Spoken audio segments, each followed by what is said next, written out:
Enggak, Tafadol. Oke. Sebelum kita mulai, perbolehkan saya membacakan dulu ya susunan acara kajian online Keluarga Azhari bersama Ustazah Nur Hamidah LVMAG. Dan sekaligus mohon diizin juga untuk mengingatkan, demi keberlangsungan kajian kita bersama ini, ibu-ibu bisa ikut berpartisipasi ya dalam infak seikhlasnya. Jazakumullahu khairan katsira. Ya, pukul 9.25 Zoom dibuka, 9.30 acara mulai, dilanjutkan dengan tilawah terjemah, 9.40 insya Allah penyampaian materi oleh Ustazah, 10.30 kami berikan waktu untuk tanya jawab, dan pukul 11 kita akhiri dengan foto bersama, doa oleh Ustazah dan kafaratul majelis. Ya, bismillahirrahmanirrahim. Assalamualaikum warahmatullahi wabarakatuh. Alhamdulillahirrahmanirrahim. Wassalatu wassalamu ala asrofil anbiya wal mursalin Sayyidina Muhammad wa ala alihi wa ashab ajma'in. Ashadu alla ilaha illallah wa ashadu anna Muhammadan abduhu wa rasul. Rabbi sholli wa yassirli amri wahlul 'uqdatam lisani yafqahu amri. Alhamdulillah wa bihi nasta'in ala umuri dunya wa Rabbi zidni ilman warzuqni fahma waj'alni minas sholihin. Alhamdulillah. Segala puji syukur kehadirat Allah atas nikmat iman, kesehatan, dan kelapangan waktu, sehingga kita semua bisa berkumpul kembali di kajian rutin Pekanan Azhari Islamic School hari ini. Ini merupakan kajian berseri ya, diadakan mulai Agustus sekarang hingga November 2021. Setiap Sabtu ketiga adalah seri Keluarga Sakinah. Insya Allah kita bisa mengikuti setiap kajian pekanannya dan juga yang berseri seperti ini ya.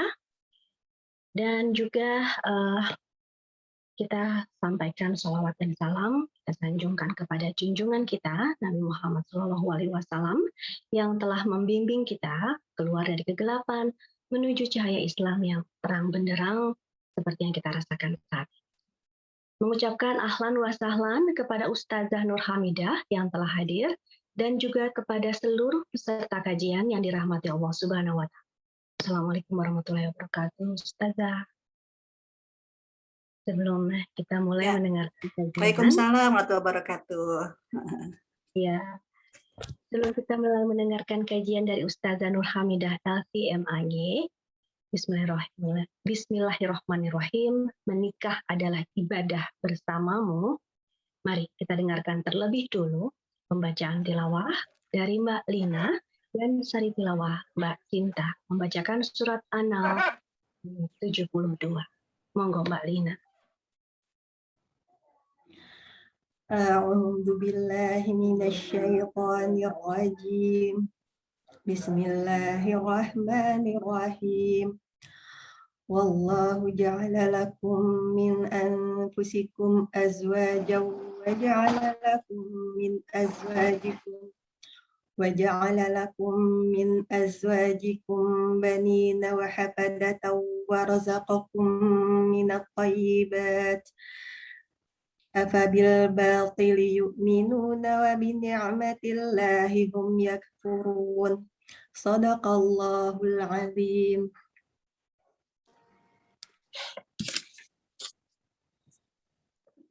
Aku berlindung kepada Allah dari setan yang terkutuk.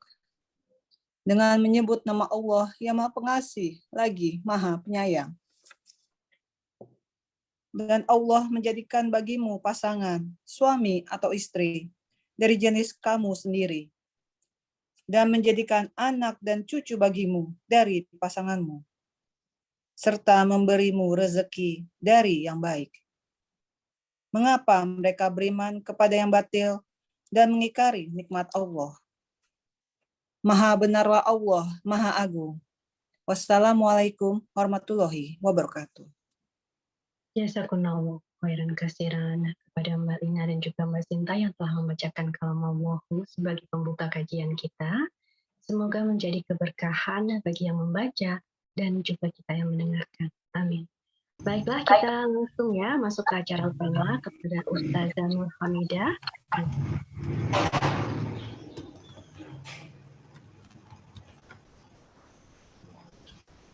Ya,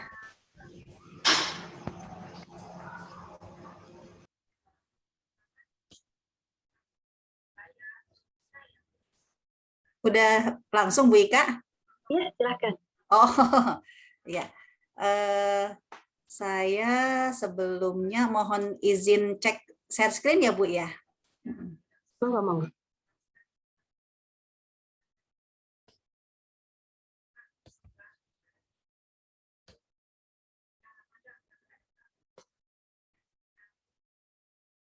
Udah nampak ya Bu?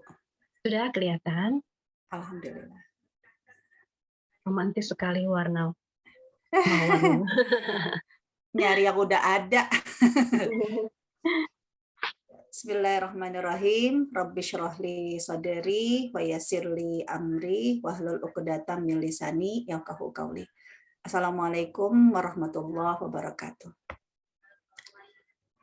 Alhamdulillahirabbil alamin wa bihi nasta'in wassalatu wassalamu ala asyrafil anbiya'i wal mursalin wa ala alihi wa ashabihi ila yaumiddin amma ba'd. Asyhadu an la ilaha illallah wahdahu la syarikalah wa asyhadu anna Muhammadan abduhu wa rasuluhu la nabiyya ba'dah. Allahumma shalli ala Muhammad wa ala ali Muhammad fil alamin innaka Hamidum Majid. Alhamdulillah hari ini ibu-ibu yang dirahmati oleh Allah Subhanahu wa taala, keluarga besar dari Azhari Islamic School, semoga duduknya kita dalam majelis ilmu, dalam majelis iman, mendatangkan kebaikan buat kita, buat keluarga kita, buat orang-orang yang kita cintai, ya buat dunia dan akhirat kita. Ya karena alhamdulillah ini adalah bulan Muharram. Biasanya bulan Muharram kalau disebut sebagai bulan pertama ya dalam bulan-bulan Hijriyah, berarti apa? Ya biasanya kan kalau di bulan pertama kita mendesain kira-kira tahun ini apa yang akan menjadi agenda kita. Roadmap kita seperti apa, visi dan misi kita yang lebih update, ya lebih baik ya dari tahun-tahun yang kemarin, ya itu mau kita desain seperti apa. Nah, bismillah ya kita menjadikan salah satu agenda ya untuk visi dan misi menjadi lebih baik di tahun ini adalah ya memulai dari rumah-rumah kita. Ya rumah-rumah kita akan menjadikan rumah-rumah yang barokah, rumah yang memang sering diberikan sebuah isyarat baiti jannati. Rumahku surgaku, tidak hanya bagi ibu tapi juga surga ya bagi anak dan juga surga bagi suami dan istri. Ya dan berharap niat kita ya untuk menguatkan dan menjadikan kekokohan dalam ketahanan rumah tangga di awal agenda Muharram tahun ini, semoga Allah barokah dan Allah akan turunkan ridhonya dan Allah akan limpahkan rahmat, maghfirah dan rumah tangga kita menjadi rumah tangga yang sakinah, mawaddah warahmah. Ya amin amin ya rabbal alamin. Juga salawat dan salam kita sampaikan kepada junjungan kita Nabi Muhammad SAW. Allahumma sholli wa sallim wa barik alaihi. Karena memang dengan keyakinan bahwa apa yang kita lakukan bukanlah sesuatu yang baru. Tapi apa yang kita lakukan adalah min sunnati Rasulullah SAW. Ada sunnahnya Rasulullah SAW.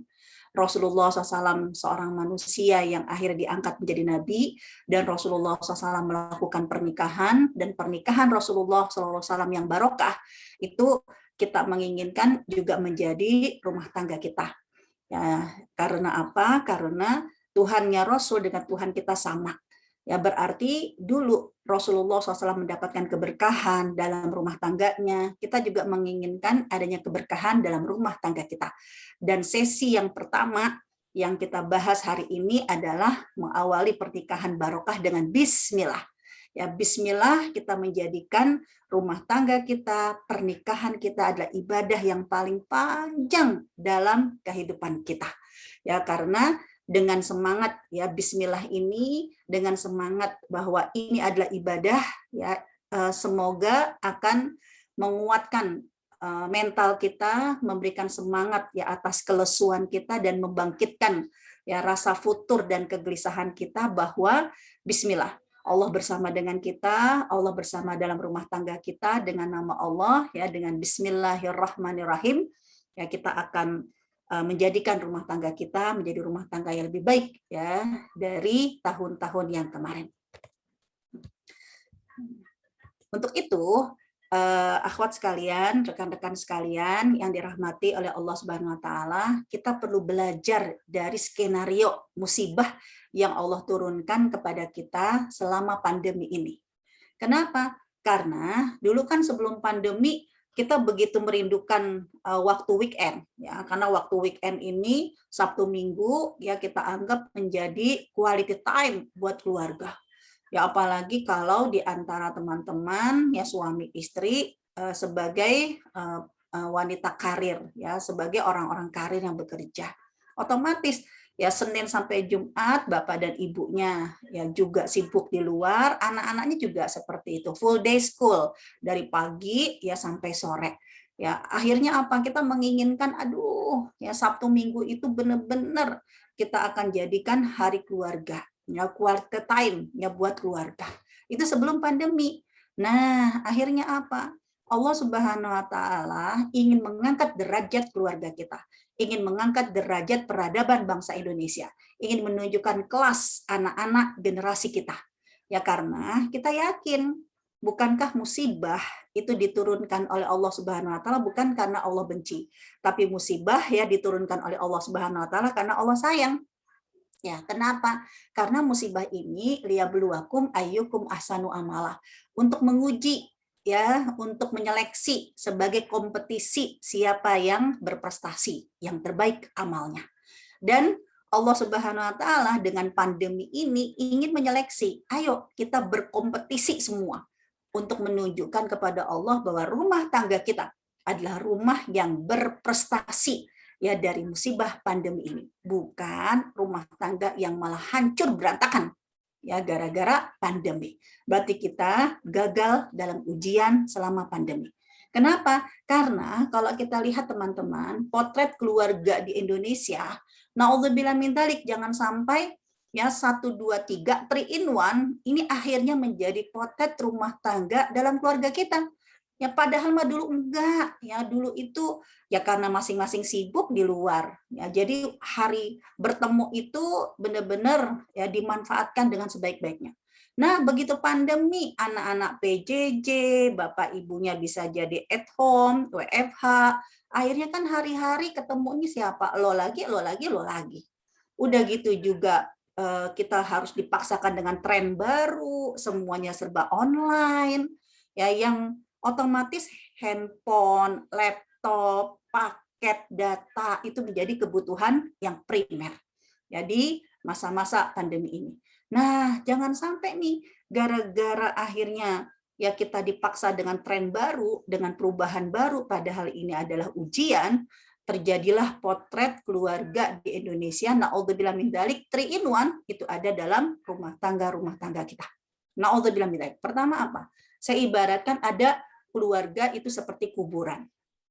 Maksudnya kuburan apa? Kan kita tahu kalau kuburan dalam satu komplek jenazah itu berdampingan antara satu dengan yang lain. Tapi apakah di antara jenazah antara yang satu dengan yang lain saling tegur sapa, ya, saling say hello, ya, saling menyapa? Kan enggak. Semua terbujur kaku dengan urusan masing-masing, cuek. Nah, kita enggak mau rumah tangga kita ya seperti kuburan. Ya, di dalam rumah suami istri tinggal satu atap, tinggal sekamar, bahkan orang tua dengan anak juga tinggal ya dalam satu atap, tapi persis kayak mayat-mayat hidup. Dari mana anu itu? Ya, nggak ada komunikasi ya di antara masing-masing anggota keluarga. Ya, tidak ada saling tegur sapa, saling bertanya kabar, ya saling curhat. Naudzubillah min dzalik. Ada yang saya ibaratkan ya rumah tangga seperti ini, ya seperti area kuburan. Ya, apalagi kenapa? Ya seperti area kuburan ya karena didukung dengan komunikasi semua serba virtual. Ya sibuk dengan gadgetnya masing-masing. Ketika mereka sibuk dengan gadgetnya masing-masing, udah deh nggak ada saling sapa. Dan karena semuanya nge-zoom bareng Google Meet ya, akhirnya apa? Ya, ini kan kebutuhan headset jadi kebutuhan primer juga ya. Karena kalau nggak pakai headset nanti ya terdengar suara sana, suara sini ya. Masing-masing kan pakai headset. Otomatis apa? Dipanggil nggak dengar, ya terlihat tidak ada respon dan komunikasi yang sehat. Nah kita nggak mau. Ya Allah, kenapa ya? Begitu pandemi, ini rumah tangga ya seperti area kuburan. Ya semua sibuk dengan gadgetnya masing-masing. Nah ngerinya lagi, begitu udah capek dengan gadgetnya masing-masing, ketemu, malah seperti area tinju, ya, seperti arena tinju. Ya, karena yang namanya arena tinju kan dua orang yang sengaja dipertemukan. Ya, begitu dipertemukan, apa yang terjadi? Teng, baku hantam. Nah kita nggak mau ya begitu ya hari-hari ketemunya lo lagi, lo lagi, lo lagi. Suami biasanya kalau di kantor ada OB ya yang disuruh-suruh, ya istri juga seperti itu yang ternyata begitu sampai di pandemi ini ya urusan kan akhirnya tertumpuk ya ke istri. Ntar anaknya mama, ntar bapaknya juga mama, yuk akhirnya apa ya emosi, sewot, udah deh ya potensi menjadi arena tinju. Masalah kecil dibesar-besarkan, masalah besar akhirnya memicu ya perceraian. Nah, untuk min dzalik kita nggak mau seperti itu. Ya, ketika masing-masing sibuk dengan gadgetnya seperti kuburan. Begitu mereka lelah ya dengan gadgetnya atau gara-gara dipanggil ya nggak nyaut ya tidak ada komunikasi yang efektif, udah akhirnya ya saling ribut ya menyebabkan rumah tangga seperti arena tinju. Nah, untuk bilang mindalik ya dan ngeri lagi nih banyak juga di antara keluarga-keluarga Indonesia pasca pandemi kehilangan mata pencaharian. Otomatis kan ekonominya bergejolak. Nah, yang tadinya hidup dengan dengan segala kemampuan ya tapi dengan pandemi ini semua dengan keterbatasan. Nah, kita nggak mau ya karena ekonominya bergejolak, terjadi krisis ya dalam rumah tangga kita, akhirnya rumah tangga ini seperti ya aktivitas pasar.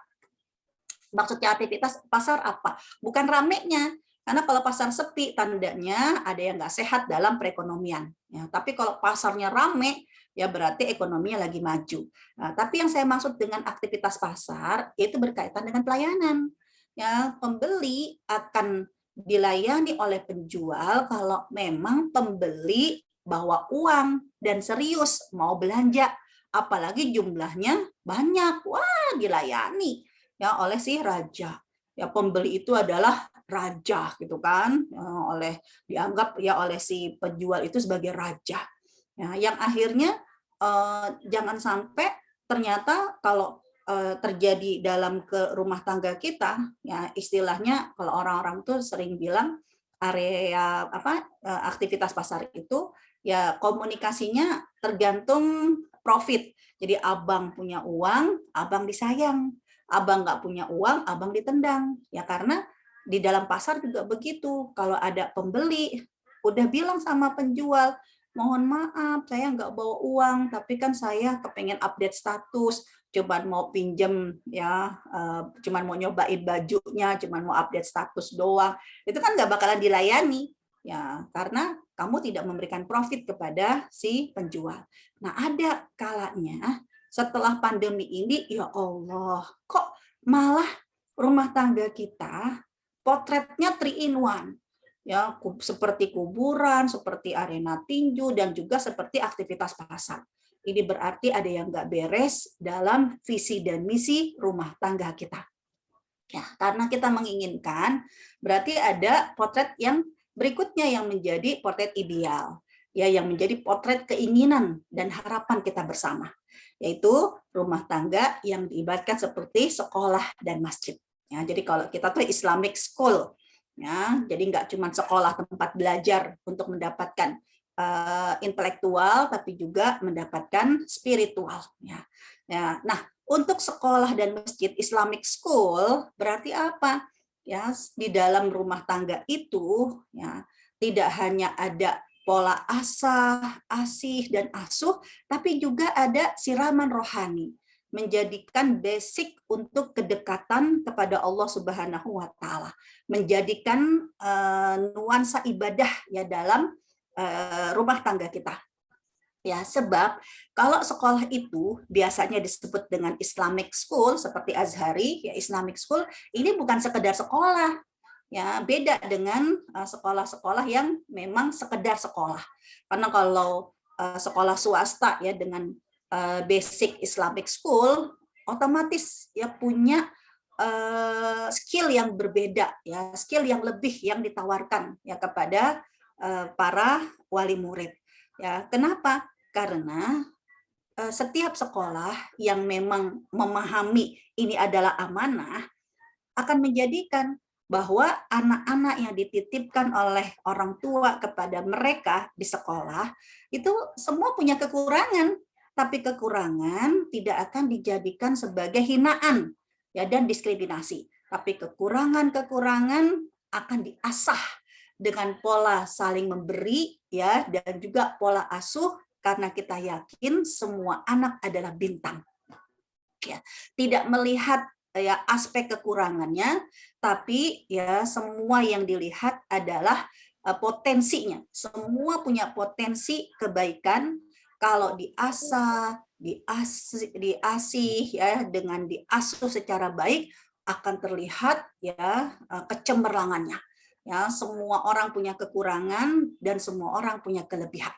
Ketika yang diangkat adalah kelebihan-kelebihan, inilah yang akan menjadi keharmonisan ya dalam komunikasi di antara mereka. Apalagi nggak sekedar dunia oriented, ya, tapi semua ini dalam rangka ibadah. Ya, yang akhirnya menghadapi kekurangan dan kelebihan dalam rumah tangga dengan niat ibadah, bismillah. Tidak ada yang merugi dalam setiap detak-detik waktu yang kita habiskan. Karena ada surga di dalam rumah kita. Dan jangan sampai sedekat dengan surga, sedekat itu juga dengan neraka. Nah, untuk itulah ya rekan-rekan sekalian yang dirahmati oleh Allah Subhanahu wa taala, untuk menjadikan rumah tangga yang seperti Islamic School, rumah tangga yang tersirami dengan kerohanian, yang menjadikan sebagai ibadah yang paling panjang, perlu adanya buku panduan. Dan buku panduan langsung diturunkan oleh Allah Subhanahu wa taala. Buku panduan itu bernama Al-Qur'an. Al-Qur'an adalah buku hidayah. Tapi ya yang bisa menjadikan dan bisa membaca Al-Qur'an sebagai petunjuk gak sembarangan. Memang Al-Qur'an itu kitab suci umat Islam. Tapi siapakah yang bisa menjadikan Al-Qur'an sebagai petunjuk yang menuntun hidupnya gak sekedar muslim? Ya, surat Al-Baqarah ayat 1 sampai ayat 5 Allah sudah menegaskan kalau ya Al-Qur'an ini a'udzubillahi minasyaitonirrajim. Alif lam mim dzalikal kitab. Kitab itu Al-Qur'an la raiba fih, enggak ada keraguan. Dia adalah hudan, petunjuk bagi siapa? Lil muttaqin. Ya hanya orang-orang yang bertakwa. Jadi enggak sekedar muslim yang bisa menjadikan Al-Qur'an sebagai petunjuk membimbing hidupnya. Enggak sekedar mukmin yang menjadikan Al-Qur'an sebagai petunjuk membimbing kebahagiaan dunia dan akhiratnya. Tapi dia harus naik level, yaitu sebagai orang-orang yang bertakwa. Bertakwa. Nah, ternyata ya rekan-rekan sekalian yang dirahmati oleh Allah Subhanahu wa taala, kata takwa memang sudah jadi bahasa Indonesia, ya imtak, ya iman dan takwa. Tapi seperti apakah hakikatnya orang yang bertakwa, suami yang bertakwa, istri yang bertakwa, ibu yang bertakwa, ya bapak yang bertakwa, keluarga yang bertakwa? Makna takwa ada dalam surat At-Tahrim di ayat yang ke-6. Jadi Al-Qur'an hanya bisa dibaca sebagai petunjuk, mengarahkan kita jalan ke kanan, ke kiri, ke depan, ke belakang, ke atas, ke bawah. Yang bisa baca itu hanya orang yang bertakwa. Siapakah orang yang bertakwa? Definisi takwa dalam surat At-Tahrim, mereka yang punya sensitif, ku anfusakum wa ahlikum naro, yang akan menjaga dirinya. Dan nggak egois, cuma dirinya aja, tapi dia akan menjaga keluarganya. Dari apa? Ya, dari api neraka. Jadi istri yang bertakwa, istri yang sukses. Karena istri yang bertakwa, dia akan memboyong suami dan anak-anaknya masuk ke dalam surga. Nggak akan dibiarkan di antara mereka tertinggal di api neraka. Ibu yang sukses ya adalah ibu yang bertakwa, yang dia akan selalu mendampingi anaknya. Bahkan pendampingan seorang ibu kepada anaknya nggak hanya sampai dia balik sampai umur 10 tahun, nggak hanya sampai dia dapat KTP umur 17 tahun, setelah dia umur 18 tahun itu pilihan hidupnya, tidak. Tapi dalam Islam, ibu yang bertakwa adalah ibu yang mendampingi anaknya agar jangan sampai masuk ke dalam api neraka. Sampai kapan? Hatta idza balagu arba'una sana, sampai anak itu berusia 40 tahun. Nah, itu kan dalam surat Al-Ahqaf ayat yang ke-15. Ya, pendampingannya bukan pendampingan fisik. Kalau pendampingan fisik berarti kayak anak mama banget. Tapi pendampingannya adalah dia akan peduli. Jangan sampai selangkah anaknya itu melakukan kesalahan yang menyebabkan masuk ke dalam api neraka. Komunikasi, pendampingan, ya itu akan dilakukan yang terbaik oleh si ibu agar dia merasa bangga sebagai ibu yang solih, ya ibu yang solihah, ibu yang bertakwa, ibu yang sukses, ya yang benar-benar bisa mengikuti Al-Quran sebagai petunjuk, yaitu memboyong keluarganya masuk ke dalam ya surga dan melindungi keluarganya dari api neraka. Nah, inilah yang diingatkan oleh Allah Subhanahu wa taala. Berarti mau nggak mau, ya rekan-rekan sekalian, untuk menjadikan bismillah rumah tangga ini adalah ibadah yang paling panjang. Ya, di rumah kita ada surga, ya bukan naudzubillah min dzalik rumah kita adalah potensi untuk masuk ke dalam api neraka. Ya, semua dengan berpegang teguh melalui Al-Qur'an. Nah, Al-Qur'an ya bercerita bagaimana antara keluarga, surga dan neraka, ya dua hal yang tidak bisa dipisahkan. Di rumah kita sedekat dengan surga, sedekat juga dengan neraka.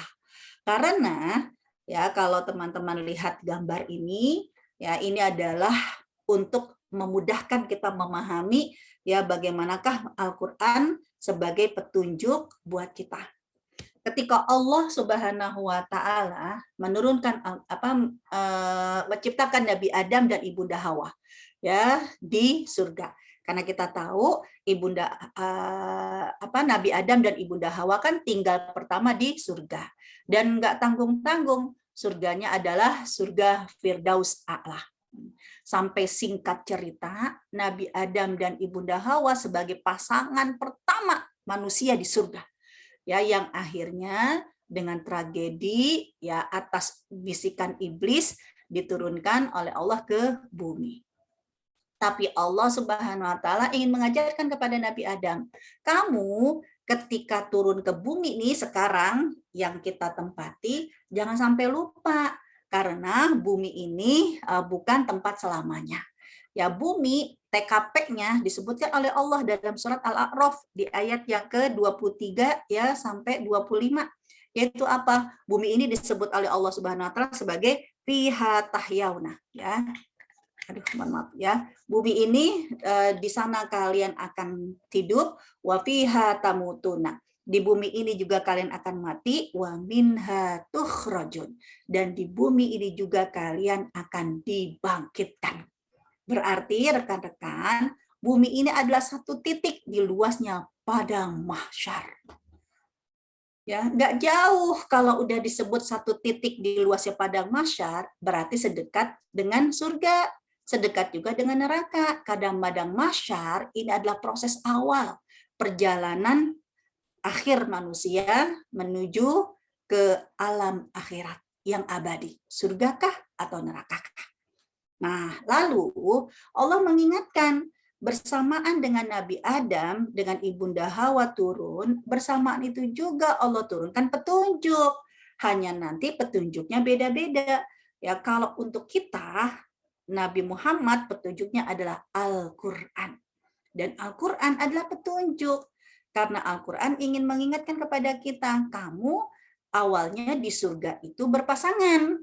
Maka ketika kamu di bumi, kamu jangan lupa tujuan kamu harus kembali ke kampung halaman kamu di surga. Dan surganya nggak tanggung-tanggung, harus surga Firdausal A'la. Gimana prosesnya? Prosesnya mau tidak mau ya nanti bumi ya akan dikembalikan ke view aslinya, yaitu ya dataran padang mahsyar. Ya, bumi yang sekarang penuh dengan bintang di langit, kemudian air di lautan, kemudian juga tumbuhan, gunung di daratan, ya itu semua akan dihancurkan dalam sekejap mata melalui fenomena hari kiamat. Dengan kiamat yang pertama hancurlah bumi dan isinya. Kiamat yang kedua baru ya begitu dibangkitkan manusia baru bertanya kan dalam surat Az-Zalzalah ya yauma idzin tuhadditsu akhbaraha. Pada saat ini bumi akan bercerita tentang kita. Ya karena ya begitu manusia dibangkitkan di padang mahsyar ya baru ya manusia itu kaget ya apa yang terjadi dengan bumi ini. Dan disitulah Allah ingin mengingatkan, kamu harus kembali ke surga. Dan apa yang terjadi rekan-rekan sekalian, ya kamu harus menuju ke surga Firdaus, kan harus lobi surga dulu, yaitu surga yang paling rendah, namanya surga Aden. Surga yang paling indah, surga Aden.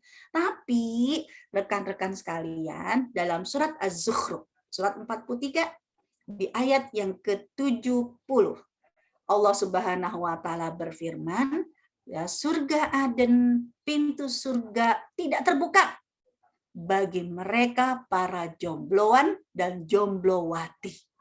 Pintu surga, lobi surga hanya terbuka bagi mereka yang sudah bertemu dengan pasangannya. Ya, karena dalam surat Az-Zukhruf ayat ke-70 Allah berfirman, "Udkhulul jannata antum." Ayo, wahai laki-laki yang beriman, masuklah kalian ke surga, tapi nggak boleh jadi jombloan. Wa azwajukum. Ayo, mana istri kalian? Tuh, barun. Hari ini kalian akan digembirakan. Jadi, ya, pintu surga itu hanya terbuka bagi suami istri yang sudah menjadi pasangan. Gimana caranya bisa ketemu dengan pasangannya di surga? Nah, kembali ke sini teman-teman sekalian. Karena proses kalau kepingin ketemu dengan pasangannya dimulai di padang mahsyar. Di padang mahsyar inilah akan ada pertemuan dengan pasangannya. Opsinya ada dua. Pertama, mereka akan dipertemukan oleh Allah di padang mahsyar ketika kacau balau. Kan semua orang menjadi satu. Awalnya kan padang mahsyar itu dalam surat Abasa, a'udzubillahi minasyaitonirrajim, fa idza ja'atis sakhah, ketika hari kiamat yang kedua tiba. Yauma yafirul mar'u min akhi. Semua orang ditinggalkan oleh saudara. Wa ummihi wa abih, ditinggalkan oleh ibunya, ditinggalkan oleh bapaknya, wa sahibatihi wa bani, oleh sahabatnya, oleh yang paling dekat dengan dia yaitu istrinya, wa bani, dan juga anak-anaknya. Ya, semua meninggalkan. Karena likulli imri'in minhum yauma idzin sya'nu yughni. Semua orang sibuk dengan urusan masing-masing. Namun, rekan-rekan sekalian, Allah Subhanahu wa taala ingin memberikan hadiah bagi pasangan-pasangan yang memang akan masuk ke dalam surga. Mereka yang sudah mempersiapkan diri waktu di dunia ini, ya ingin masuk ke dalam surga, yang nggak boleh sendirian. Gimana caranya mereka bisa bertemu dengan pasangannya padahal lagi kacau balau ya di saat itu? Ya, Allah memberikan dua opsi. Pertama, di antara mereka di padang mahsyar akan dipertemukan oleh Allah dengan pasangannya melalui proses ya CLBK. Apa itu CLBK? Cinta lama bersemi kembali. Siapa yang dipertemukan di padang mahsyar oleh Allah dengan para CLBK-nya? Mereka yang waktu di bumi menjadikan rumah tangga, menjadikan hidup dengan suami istrinya sebagai ibadah yang paling panjang, sebagai ibadah untuk bekal menuju surganya Allah. Karena ya di dalam surat Az-Zukhruf, di atasnya tuh di ayat ke-67, Allah Subhanahu wa taala berfirman kalau ya al-akhilla yauma idzin ba'duhum li ba'din aduwwun, di padang mahsyar ini semua orang yang saling mencintai itu akan menjadi permusuhan, akan saling bertikai, illal muttaqin, ya kecuali orang-orang illal muttaqun, kecuali mereka yang bertakwa. Jadi suami istri yang bertakwa, ya mereka yang memang menjadikan rumah tangganya sebagai ibadah. Jangan sampai istri masuk ke dalam neraka, jangan sampai suami yang masuk ke dalam neraka. Bahwa kita menikah di dunia dengan pasangan kebahagiaan di dunia, dan kita pun akan menjadi pasangan yang bahagia nanti di surga.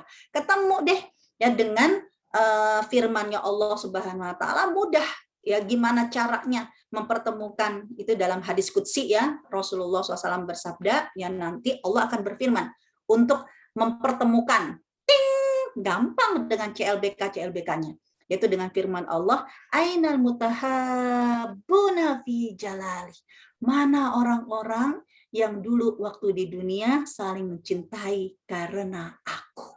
Udah ya langsung gampang ya suami-suami ketemu sama ya istrinya ya dengan panggilan-panggilan yang dikenal ya, dengan wajah-wajah yang dikenal. Kenapa? Karena mereka mendapatkan tiket VVIP bahwa kamu akan siap masuk ke dalam surga karena harus bersama dengan pasangannya terlebih dahulu. Ini yang pertama dengan CLBK. Nah, yang kedua dengan cara apa? Ya, ketemu dengan pasangannya ya dengan cinlok, ya cinta lokasi. Di padang mahsyar ini kita bertemu. Loh, kok bisa cinta lokasi di padang mahsyar? Karena bisa jadi ada waktu di dunia mereka sebenarnya suami istri, tapi maaf masing-masing tidak menjadikan kalau pasangannya di dunia itu adalah pasangannya di akhirat. Ya kenapa? Karena ya sampai akhirnya terjadi pertikaian, sebab percekcokan yang membuat mereka ya udahlah aku menjadi suamimu di dunia ya terlanjur karena udah jadi suami, aku menjadi istrimu karena udah terlanjur, yang nggak ada pilihan lagi, ya udah mau gimana lagi. Tapi ya dengan kezaliman yang akhirnya keretakan dalam rumah tangga, kemudian terjadi perceraian, kan pasti yang namanya konflik dalam rumah tangga ada korban, ada pelaku. Ya jangan tanya pelaku ya, karena nanti pelaku jangan ngomongin masuk ke dalam surga, karena pelaku dia akan diminta pertanggungjawaban. Tapi korban-korban KDRT, korban-korban kezaliman dalam rumah tangga, siapakah itu? Apakah istrinya, apa suaminya? Kan yang paling tahu ya, pasti ada pelaku dan ada korban. Nah, ketika korban-korban itu adalah orang yang beriman, mereka menjadikan kesabaran dalam rumah tangga, mereka menjadikan ini ladang pahala. Maka begitu dia meninggal, ya jangankan orang lain, jangankan dirinya sendiri, orang lain aja udah mendoakan ya bahwa ini orang solih, ya ini istri yang solihah. Ya kasihan kalau nanti masa sih udah jatuh dari tangga, ketiban tangga, kan kasihan. Nah, maka lihat teman-teman, doa jenazah. Ya doa jenazah itu kalau lihat dari sunnahnya Rasulullah Shallallahu Alaihi Wasallam, ya itu kan nggak hanya minta ampunan untuk almarhum atau almarhumah, tapi semua orang mendoakan dengan Allahumma abdilhu, ya Allah gantikan untuk dia ya baitan min baitihi, ya khairan min baitihi, rumah yang lebih baik dari rumahnya, pasangan lebih baik dari pasangannya di dunia, keluarga lebih baik dari keluarganya di dunia. Kan doanya begitu. Ya berarti apa? ya belum tentu ketemu sama pasangannya, ya karena pasangannya bisa jadi adalah pelaku-pelaku kezaliman. Ya yang si korban, entah suami entah istri, udah bilang sama Allah, ya Allah, ya biarkanlah yang hidupku dengan kezaliman pasanganku, entah suami entah istri, ya adalah ujian buatku, ini adalah ladang sabar, dan aku akan masuk surga dengan kesabaranku. Nah, orang-orang yang seperti ini, contohnya kan seperti Asia, istrinya Fir'aun, ya dia menjadi korban KDRT, ya padahal ketika dia meninggal tetap statusnya adalah nyonya Fir'aun, tapi Asia sudah minta sama Allah, ya dia nggak mau lagi ketemu sama Fir'aun, jadi nanti Fir'aun nggak bisa bertemu dengan Asia karena Asia sudah minta, Robbi beli indaka baita fil jannah, bangunkan untuk rumah di surga, wanajini min Fir'aun, tapi aku nggak mau lagi ketemu sama Fir'aun. Dan Asia menjadi salah satu wanita-wanita yang akan masuk ke dalam surga, dipertemukan jodohnya dengan cinlok, cinta lokasi di padang mahsyar, karena dia akan dipertemukan oleh Rasulullah Shallallahu Alaihi Wasallam. Nah, sedangkan ya Asia kontemporer yang bisa jadi suaminya udah kayak Fir'aun kontemporer, tetap bertahan dalam rumah tangga. Ingat sama anak-anak ya bahwa ya ini adalah ladang pahala, ladang kesabaran. Maka ketika nanti di padang mahsyar dia tidak mau dengan suaminya, itu pilihan. Tapi di padang mahsyar orang-orang yang solih ini nggak akan dibiarkan menjadi joblowati. Jadi padang mahsyar ini akan dipertemukan dengan jodohnya.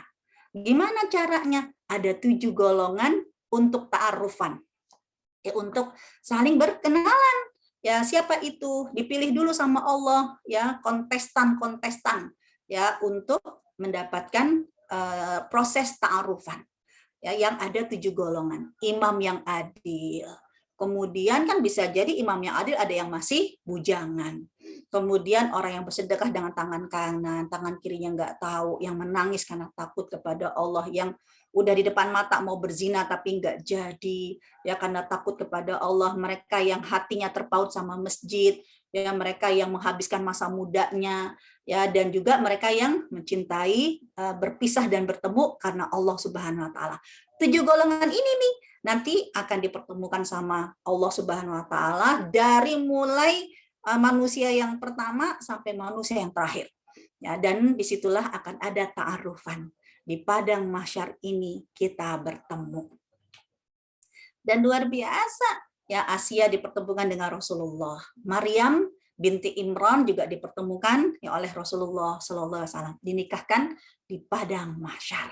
Barulah kalau udah ketemu dengan pasangannya, ya mereka akan siap-siap masuk ke dalam surga.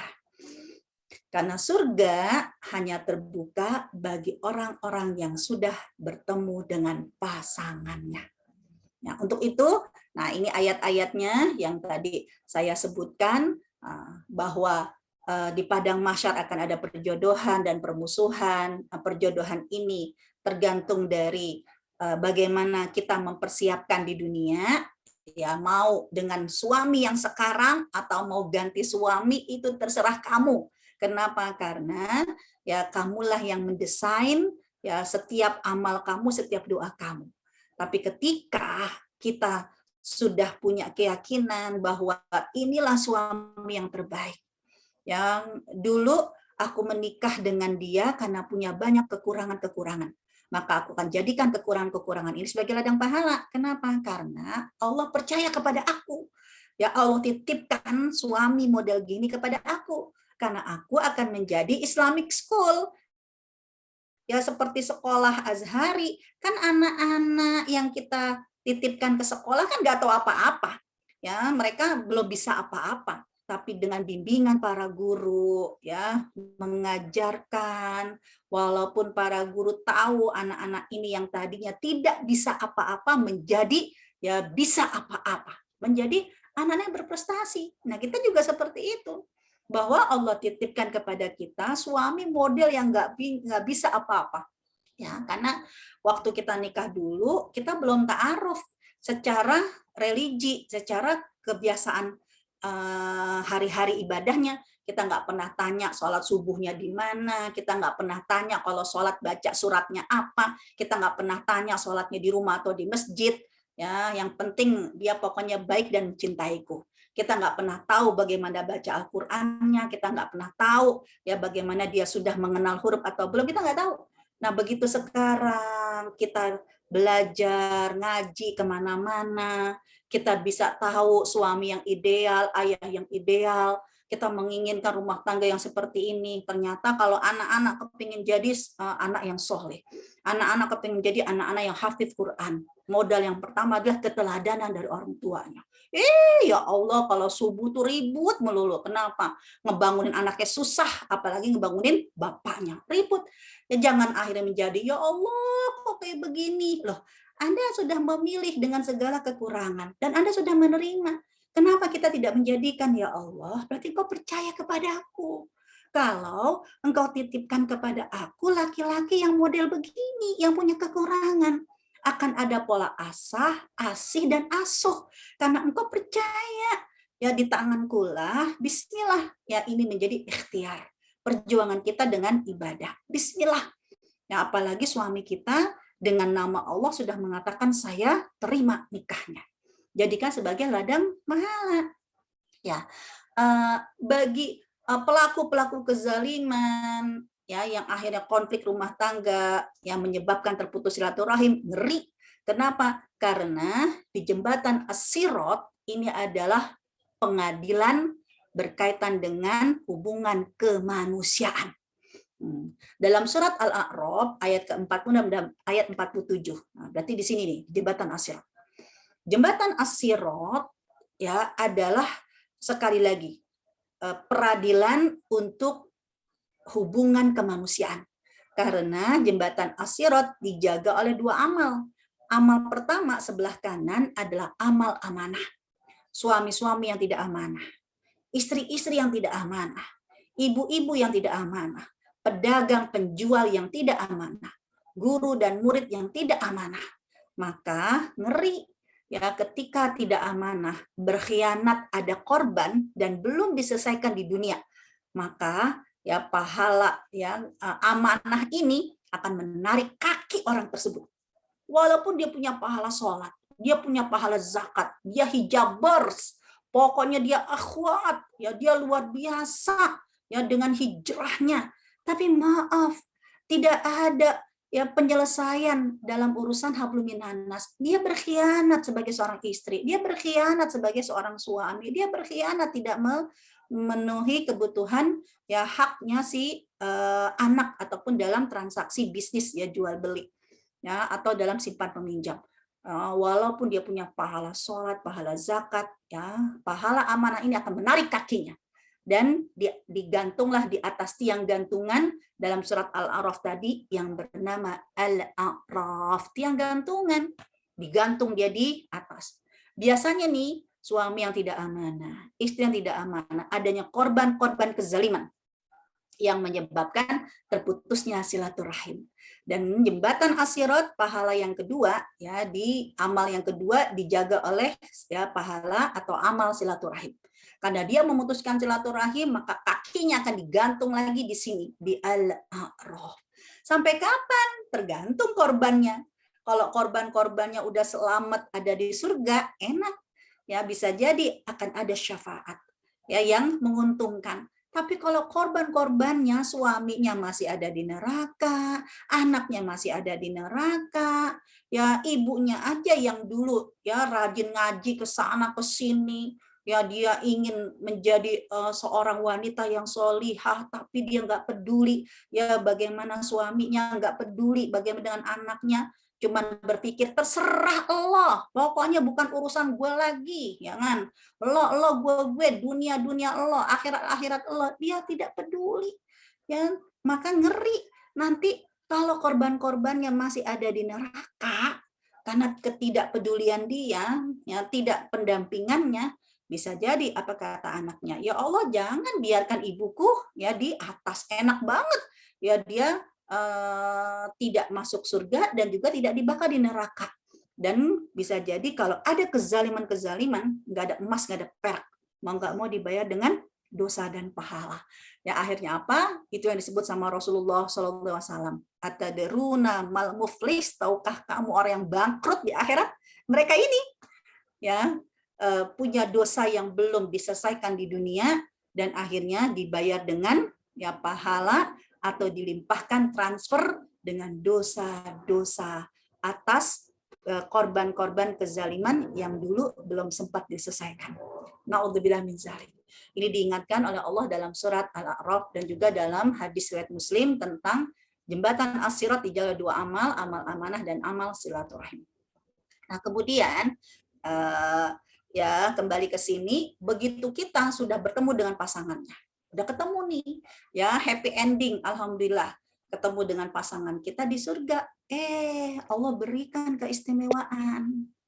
Ya kalau saat kamu masuk ke dalam surga, jangan cuman berduaan doang. Ya, jangan cuman honeymoon berdua. Ya, dalam surat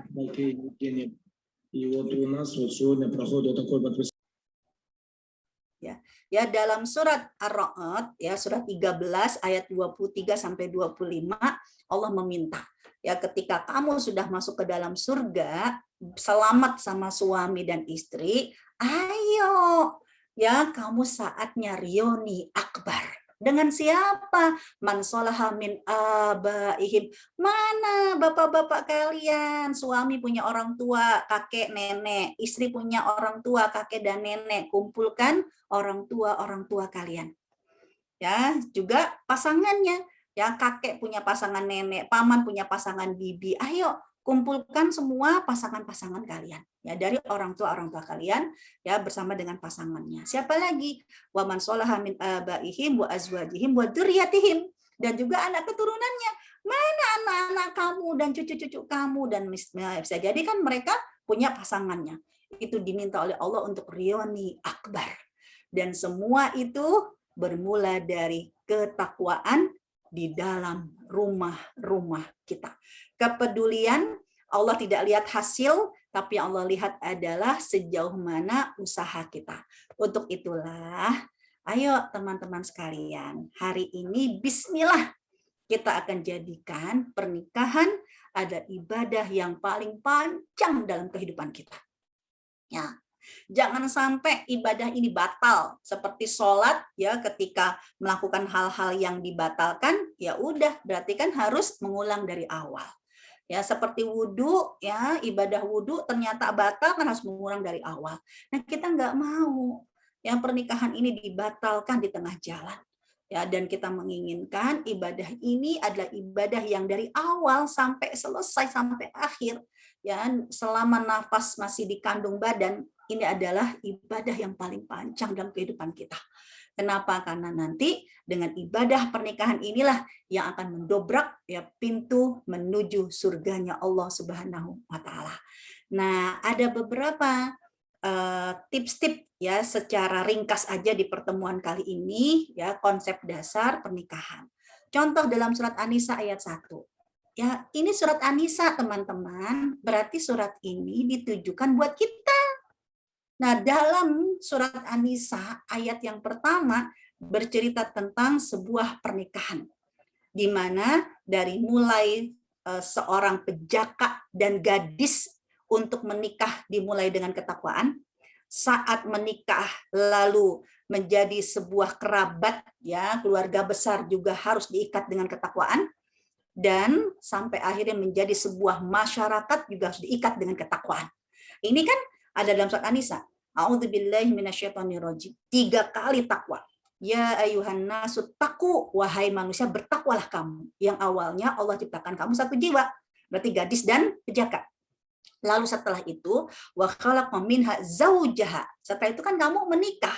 Ya wattaqullah. Setelah menikah tetap bertakwa kepada Allah. Tadinya 50%, dengan menikah takwanya menjadi 100%. Wattaqullaha alladzi tasaaluna bihi wal arham. Dan jangan lupa ya kamu jalin silaturahim. Yang namanya pernikahan ada kalanya mungkin terjadi perceraian. Setelah perceraian ada mantan suami istri, tapi tidak pernah ada mantan mertua dan tidak pernah ada mantan anak. Selamanya ya dia adalah mertua dan selamanya dia adalah anak. Yang mantan hanyalah suami istri. Ya, karena begitu terjadi perceraian, ya jangan lupa ya pernikahan itu akan membentuk sebuah komunitas, sebuah masyarakat. Dan surat An-Nisa mengingatkan kembali ya bahwa alaikum raqib. Allah itu raqib, Allah Maha mengawasi dengan ketakwaan. Jangan sampai terputus silaturahim walaupun terjadi konflik perceraian. Ya, disitulah ada letak ketakwaan. Kemudian surat Rum ayat 21, ya, ini akan kita jelaskan lebih detail lagi ya di pertemuan next yang akan datang, tapi ayat ini hanya mengingatkan kita karena ayat ini adalah ayat pernikahan dari masa ke masa. Surat Rum ayat 21, ya diminta oleh Allah dari awal kita sudah punya niat menikah ini untuk memberikan ketenangan kepada pasangan sampai akhir hayat, mendampingi dan memberikan ketenangan karena litaskunu ilaih ya sakinah mawaddah warahmah itu sampai akhir hayat ya. Dan ketika sudah mulai tidak ada ketenangan, mulai ada percecokan karena namanya manusia kan karakter bisa berubah, ingat kembalikan niat awal. Berarti apa? Pernikahan ini akan terus belajar ya, saling memahami ya untuk saling memberikan ketenangan dan kenyamanan. Nah, karena ya belajar untuk saling mencintai dan menyayangi dalam suka dan duka tidak pernah ada selesainya. Sebab pernikahan itu gak ada sekolahnya. Karena sekolah pernikahan adalah sekolah kehidupan. Selama hayat masih di kandung badan, ya disitulah kita akan belajar. Ya belajar mencintai, belajar menyayangi. Oh ternyata ya begitu udah tua-tua, ya benar kata orang, makin tua makin jadi. Nah kita akan belajar gimana mencintai ketika di usia yang tidak muda lagi.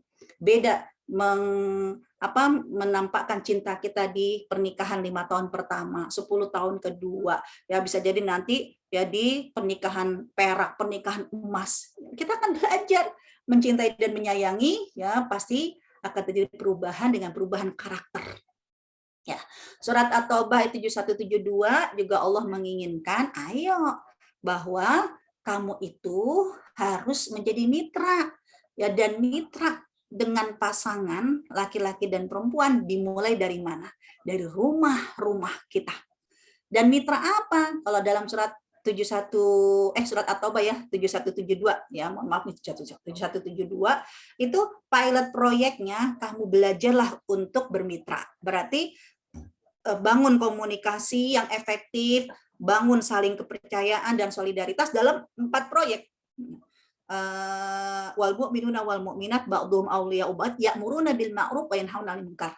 Ya dalam proyek amar ma'ruf dan nahi mungkar. Ya hal yang nggak usah muluk-muluk, yang kecil-kecil aja deh. Ya misalnya apa? Ya mengingatkan dengan komitmen. Kalau di waktu-waktu jam makan siang seperti halnya kamu di sekolah, jam 12 jam makan siang.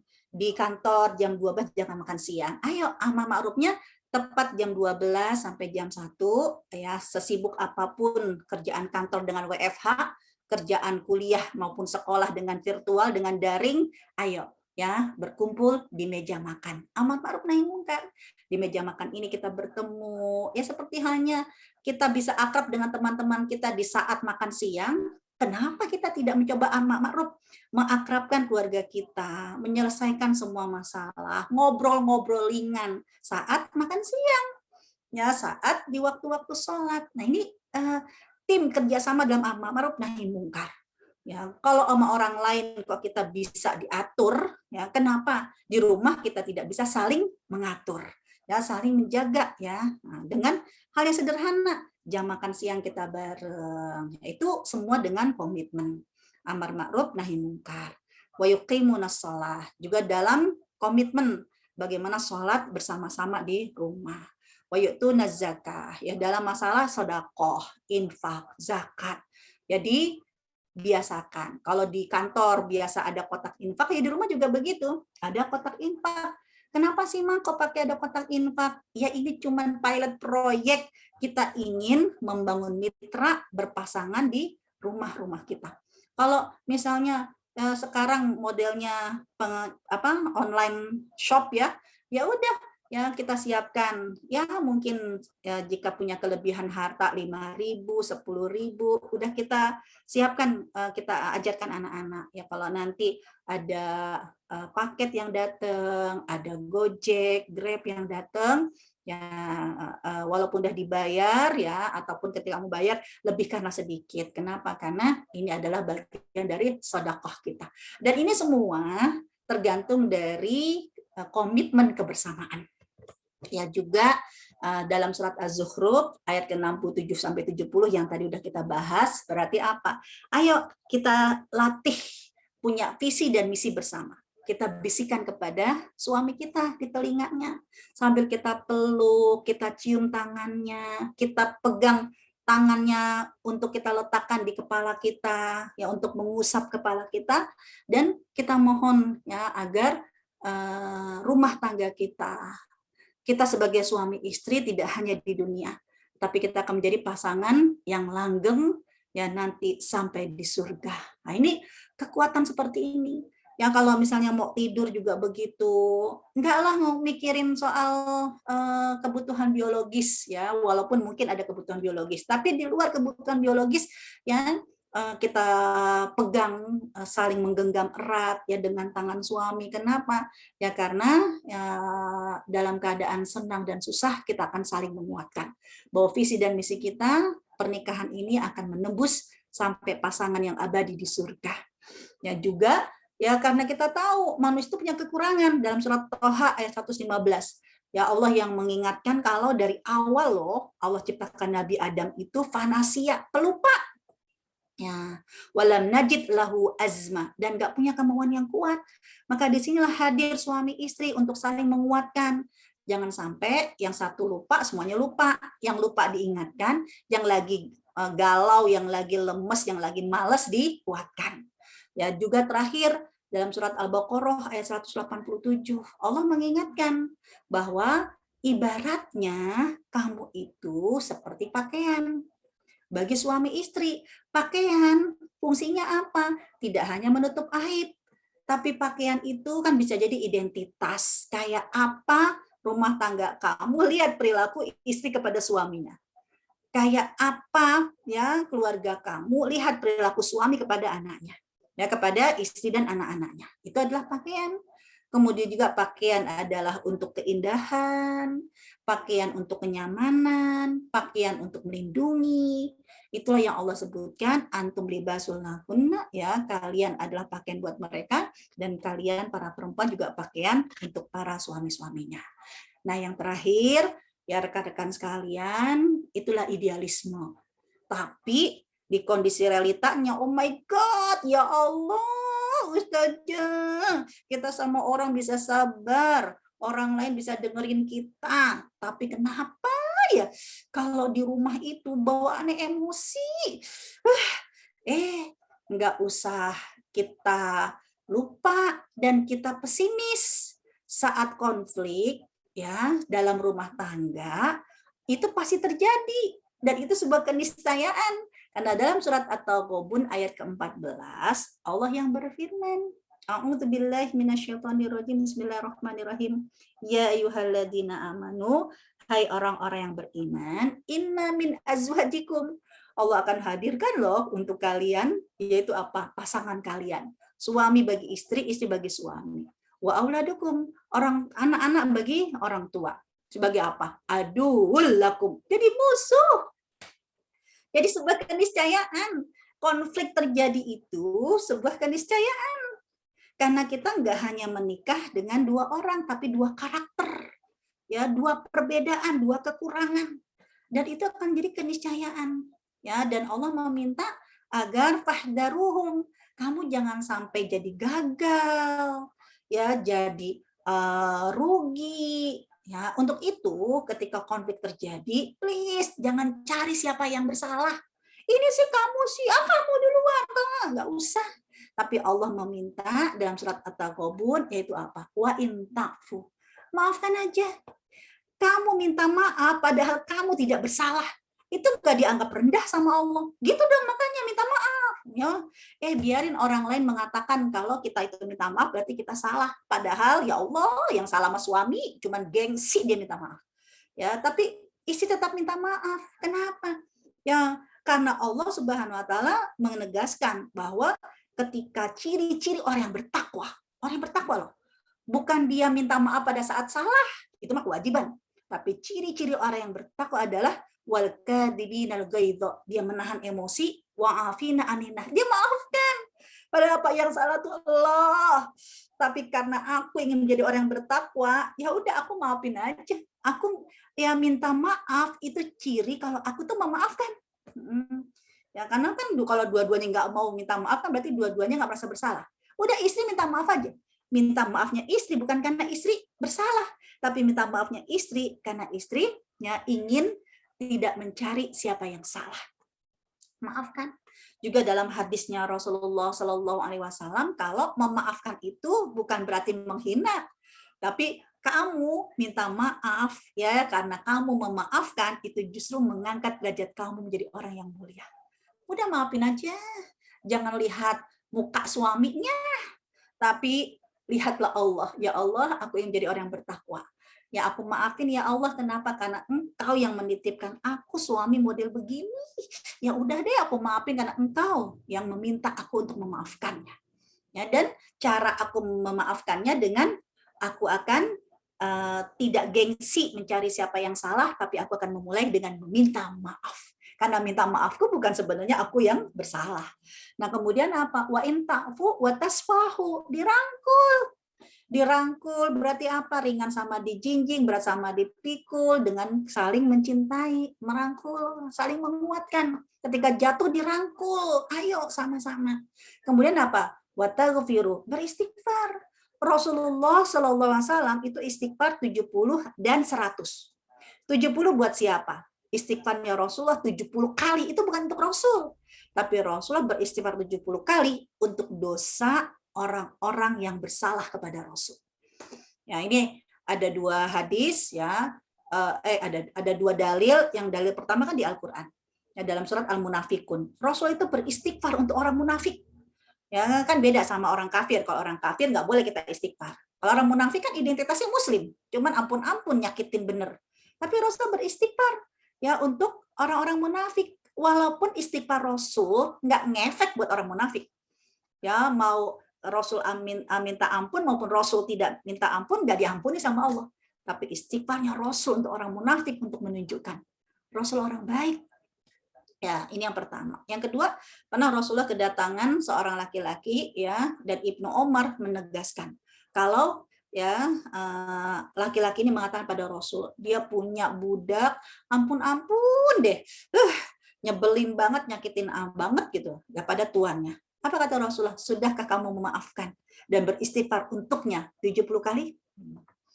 Jadi kalau kita ngelihat anak kita, aduh kok kayak begini, suami kita ya Allah kok kayak begini, niatkan kepada Allah, ya Allah aku akan istighfar untuk kesalahan suamiku, aku akan istighfar untuk kesalahan anakku 70 kali.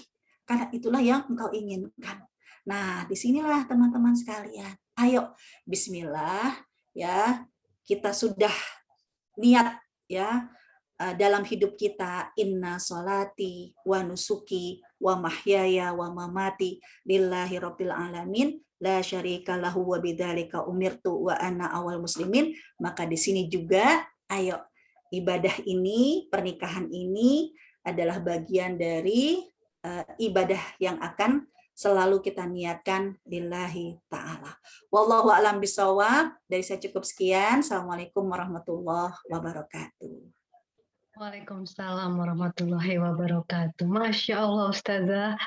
Aduh, banyak banget pelajaran yang insya Allah kita bisa ambil dari kajian pagi hari ini ya. Amin. Nanti flyernya saya kirim ke Bu Fitri ya, baru jadi last minute tadi.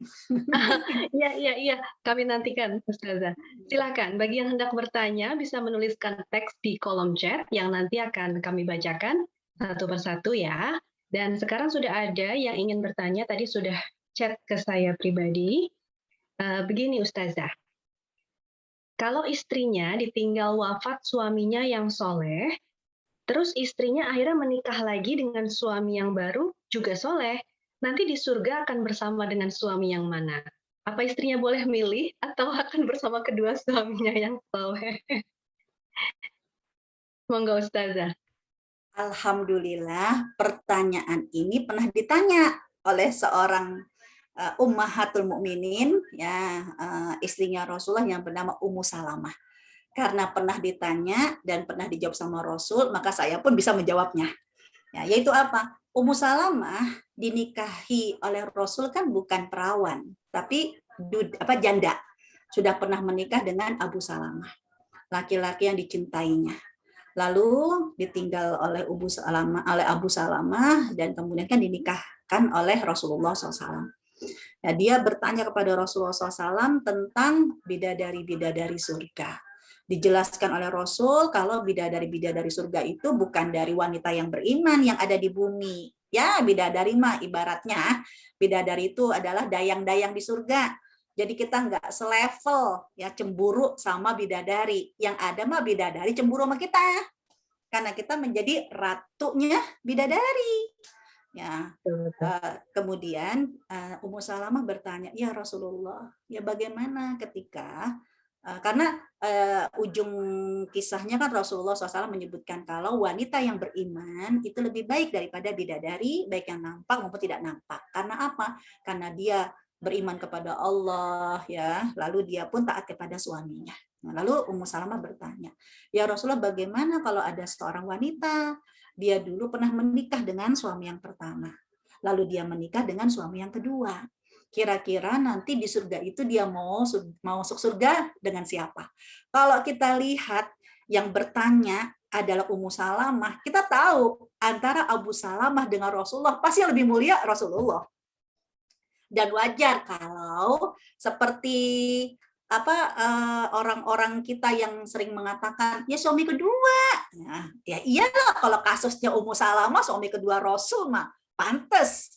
Tapi apa kata Rasulullah SAW? Surga itu bukan paksaan Allah. Surga itu adalah jaza, balasan atas apa yang dilakukan manusia di dunia. Maka kata Rasul, wanita itu diminta oleh Allah untuk memilih dengan siapa dia masuk surga. Nah, jadi bukan suami yang pertama atau suami yang kedua, maunya wanita itu. Baik. Semoga menjawab ya pertanyaannya tadi. Dan silakan yang bagi ingin bertanya lainnya, kami masih persilakan untuk menulis di kolom chat. Atau jika ingin raise hand juga boleh, jadi supaya bisa langsung bertanya kepada Ustazah ya. Sambil saya coba cek lagi di chat free lagi. Karena ini kayaknya banyak yang malu-malu, Ustazah. Jadi pengennya free. Sambil saya menantikan ini ada yang mengetik untuk pertanyaan berikutnya, saya juga boleh bertanya ya Ustazah ya.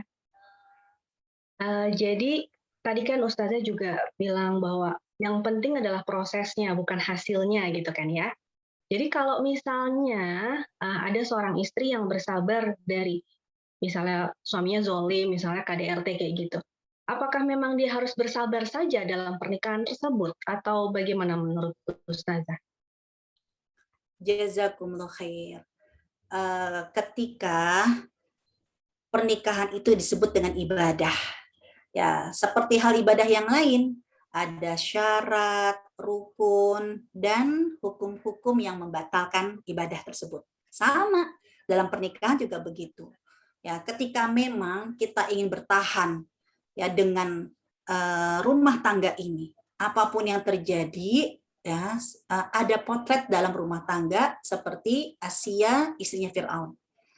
Dia tetap bertahan dengan apapun kondisi suaminya. Tapi Asia nggak akan dibiarkan oleh Allah jatuh lalu ketiban tangga. Ya, dia tetap di dunia berstatus nyonya Fir'aun, tapi begitu di surga dia mendapatkan jaza, ganjaran yang luar biasa dari kezaliman Fir'aun yang dia sulap menjadi kebaikan-kebaikan. Ini pilihan, mau jadi Asia kontemporer silahkan. Atau yang kedua, Rasulullah tidak melarang, karena ada kalanya ya seseorang yang menginginkan hidup tidak dengan pahala kesabaran. Kan masuk surga itu dua, ada pahala sabar sama pahala syukur. Masa sabar melulu gitu kan. Nah, akhirnya apa? Dalam membatalkan ibadah pernikahan ada hukumnya, yaitu ya misalnya kalau dari suami dengan perceraian, kalau dari istri dengan gugatan cerai. Ya, dan yang namanya perceraian ada korban, ada pelaku kezaliman. Nah, siapakah yang tidak mencium bau surga? Bukan siapa yang menggugat atau yang menceraikan terlebih dahulu. Ya, tapi siapakah yang tidak mencium bau surga? Mereka yang menjadi pelaku-pelaku sehingga terjadi perceraian. Ya, karena mohon maaf di Indonesia ini perempuan tidak dilindungi ya kebahagiaan dalam rumah tangga. Ya, buktinya apa? Ya, ada undang-undang khusus perempuan, tapi nggak ada undang-undang khusus laki-laki. Yang akhirnya apa? Kalau konflik terjadi padahal otak yang menyebabkan keretakan dalam rumah tangga adalah suami yang menjadi pelaku kezaliman. Tidak ada undang-undang yang menjeratnya, kecuali undang-undang pidana atau perdata. Kan begitu. Yang akhirnya apa? Istri menggugat cerai. Ya, seakan-akan ketika istri menggugat cerai berarti istilah sebagai pelaku kezaliman, istilah yang diharamkan masuk ke dalam surga. Tidak, Allah adalah hakim yang adil. Ada cerai, ada talak, ada khulu, ya. Yang Allah lihat adalah siapa yang menjadi pelaku. Pelaku-pelaku inilah yang diharamkan masuk ke dalam surga. Nah, jadi dua pilihan, karena ketika si istri menggugat cerai, lalu diputuskan oleh pengadilan yang akhirnya dia terbebas sebagai status istri, nah, bisa jadi ya mulai hari ini aku akan mencari surga dalam rumahku. Karena bisa jadi dia akan ketemu dengan ya pasangan yang baru, yang kalau dia update status janda, ada yang sudah kutunggu jandamu. Ya, kan begitu. Ya semua tergantung pilihan wanita itu. Baik. Iya, ternyata ini pertanyaannya mirip sih. Oke, saya coba cari lagi ya. Saran apa yang sebaiknya kita berikan kepada seorang perempuan lajang yang akan dinikahi oleh seorang lelaki beristri dan mempunyai anak, sementara istrinya belum diberitahu, Ustaz? Dalam hukum pernikahan yang mutlak diajarkan oleh Allah Subhanahu wa taala, yaitu dari awal nih pernikahan Nabi Adam dan Ibunda Hawa. Yaitu apa? Waktu Nabi Adam dan Ibunda Hawa menikah, itu kan belum ada orang yang diundang. Ya kan? Nggak ada. Tapi ternyata pernikahan Nabi Adam dan Ibunda Hawa tidak pernah dirahasiakan. Baik waktu dan juga tempatnya. Surat An-Nisa ayat yang pertama ini menjadi jawaban kapankah Nabi Adam dan Ibunda Hawa menikah, yaitu saat pertama kali diciptakan. Di mana? Ya surat Al-Baqarah kan, di surga. Nah, jadi dari sini Islam menyebutkan bahwa hukum pernikahan, ya, waktu, kapan, di mana adalah menjadi hal yang mutlak untuk disosialisasikan. Kalau ada laki-laki yang mengajak nikah tapi diam-diam, berarti ada yang nggak beres dalam akidahnya. Ada yang nggak beres dalam agamanya. Cari yang bertanggung jawab. Karena apa? Iya. Kalau kamu mencintaiku dan mau menikah dengan aku, ya umumkan ke seluruh dunia. Ya, bahwa kapan pernikahan kita, di mana, ya, dan itu tidak boleh dirahasiakan. Begitu Bu Ika. Berarti itu laki-laki cemen. Nggak pantas jadi imam ya. Nggak pantas jadi imam, betul. Baik, berikutnya adalah di dalam rumah tangga terkadang ada perbedaan yang seiring waktu ternyata tetap berbeda. Misalnya nih, porsi dalam membimbing anak atau dalam bermuamalah dengan orang tua atau mertua. Apakah semua harus dikompromikan yang akan menyebabkan terbukanya konflik? Atau kita terima sabar saja mengingat pernikahan sudah belasan tahun? Bagaimana, Ustaz? Dalam pernikahan, sampai Allah minta hal yang Kalau menurut saya hal yang sangat yaumiyah ya, hal yang sangat aplikatif dihadapi oleh setiap rumah tangga. Contohnya itu disebutkan oleh Allah Subhanahu wa taala harus ada syuro, ada musyawarah. Itu mutlak. Ya, contohnya kan dalam surat Al-Baqarah ayat 233. Ya, soal menyapih anak kan kalau kita pikir kan itu terserah ibunya. Kapan mau nyapi anaknya? Ternyata diminta oleh Allah adalah wasyawirhum fil amr. Bermusyawarah. Nah, yang namanya musyawarah kan bukan mencari mana pendapat yang paling benar, mana pendapat yang paling maslahat. Enggak. Ada kalanya musyawarah itu belajar untuk legowo, nerima, ya, bergantian. Nah, jadi yang saya maksud dengan kompromikan, musyawarah, bukan mutlak. Ya, ini mencari siapa yang paling benar. Ini kalau musyawarah ini akhirnya tujuannya mencari yang paling benar, yang ada mah perdebatan. Iya. Kan begitu. Dan ini pernah terjadi ketika Abu Bakar dengan Umar bin Khattab. Ya, bertikai ya, melakukan perdebatan, ya, dua-duanya nggak ada yang mengalah sampai merasa benar sampai tragisnya nih, ya, Abu Bakar mengawali dengan minta maaf.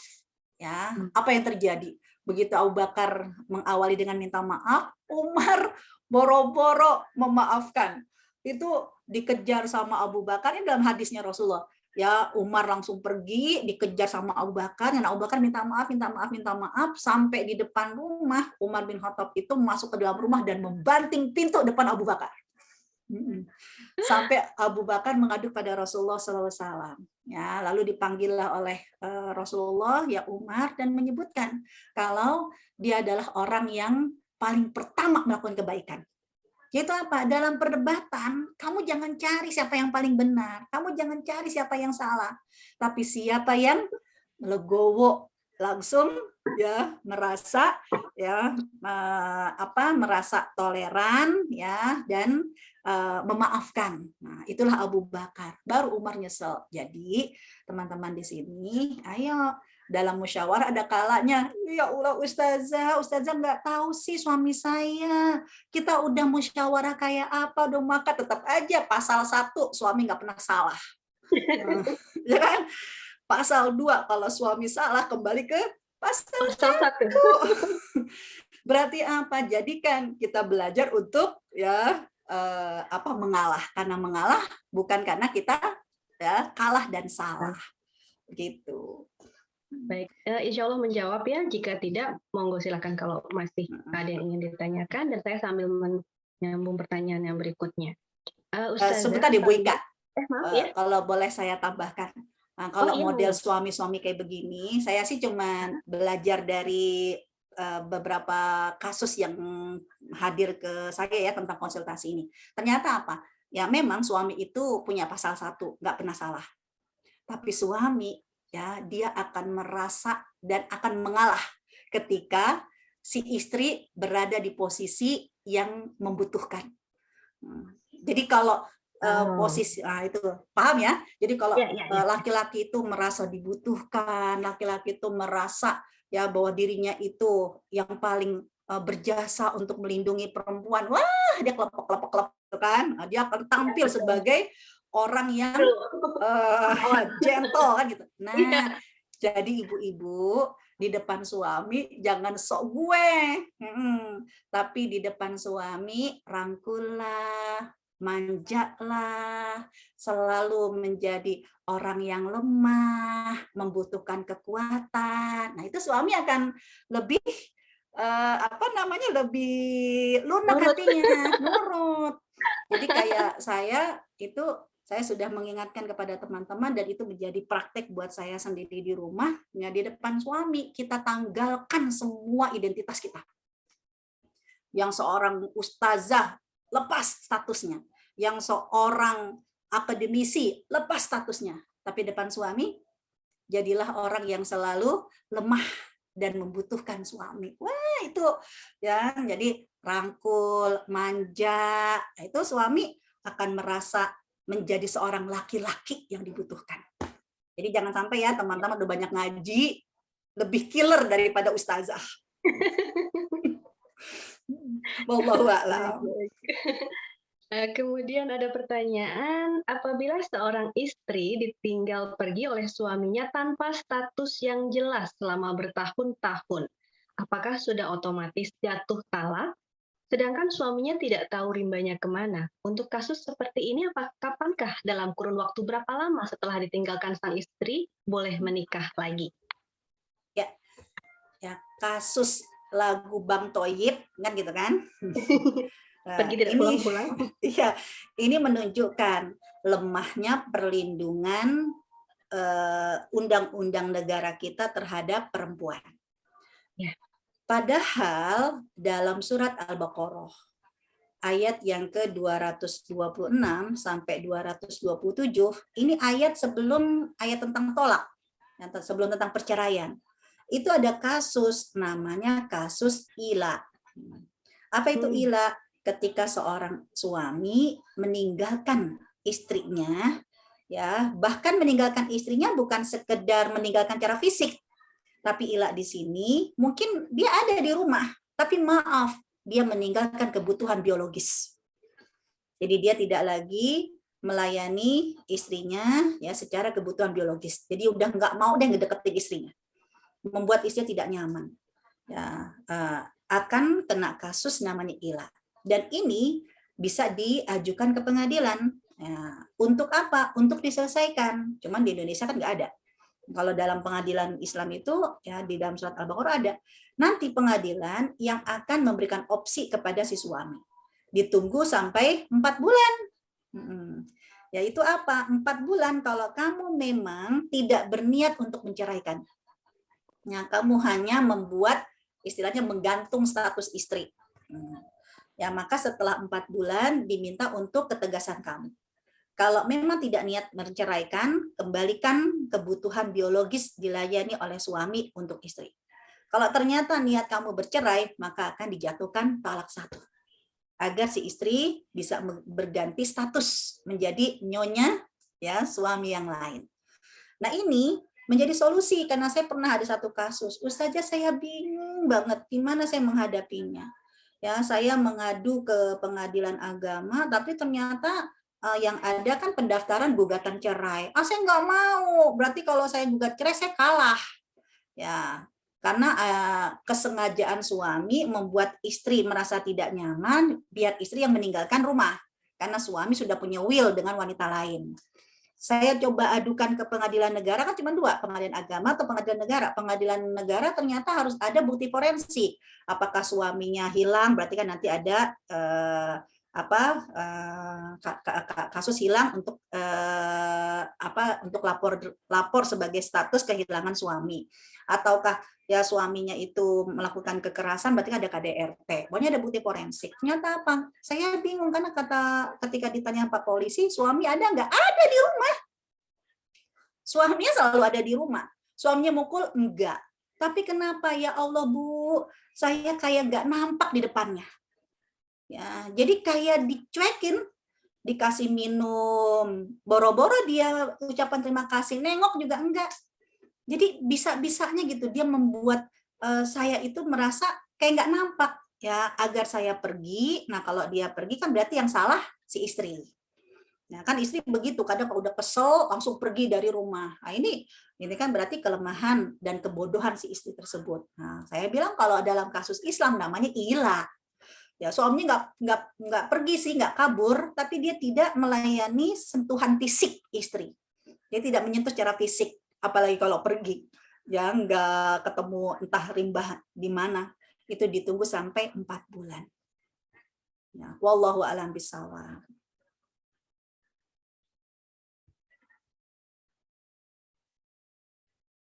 Mbak Ika masih di mute. Mbak Ika. Sorry, maaf.